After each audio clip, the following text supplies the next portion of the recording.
Asalaamu calaykum waraxmatullaahi tacaala wabarakaatuh asxaabteyda qaaliga ah waa anigoo walaashiin Xafsa janalka aad naga daawaneysana waa Xafsa channel alaaba barnaamijkan waxay idin soo gudbisaa isla aniga walaashiin Xafsa Sayid soo dhawaada meel walba aad joogtaan waxaan Allah subxaanahu wa tacaala idinka baryayaa cimri dheer cibaado suuban inuu Allah subxaanahu wa tacaala idin siiyo biidnillaah anigoon fiicanahay alxamdulillaah waxaan idin rajeynayaa idinkana sidoo kale inaad caafimaad qabtaan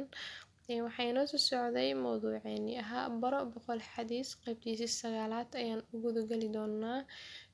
kahor intaan u gudagalin darsigeeni maanta fadlan channelka haddiid ku cusub tahay subscribe saar haddii aad hore nala joogtaan like saar la wadaag asxaabtaada nabiga sallallahu calayhi wasallam wuxuu dhahay waxaad naftaada la jeceshahay la jeclaa walaalkaaga insha allah muuqaalkeena maanta ayaan u gudagali doonaa bismillaah عن أبي هريرة رضي الله عنه أن رسول الله صلى الله عليه وسلم قال الساعي على الأرملة والمسكين كالمجاهد في سبيل الله وأحسبه قال وكالقائم الذي لا يفطر وكالصائم لا يفطر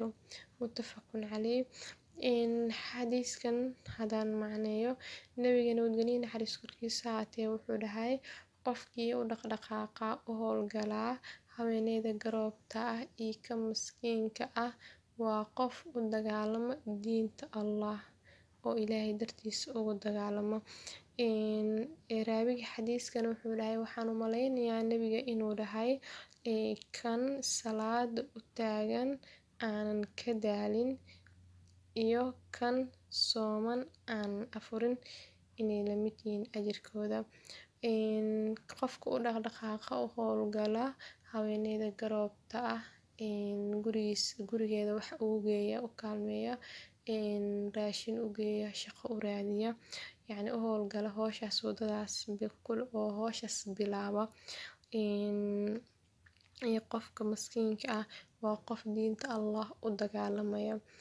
raawiga xadiiska wuxuu dhahay waxaan u maleynayaa nabiga inuu dhahay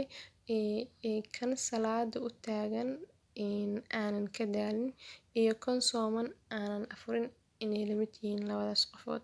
xadiiskan waxaa isku waafaqay Bukhari Muslim insha Allah waxaan rajeynayaa inaad wax badan ka faa'iidi doontiin biidnillaah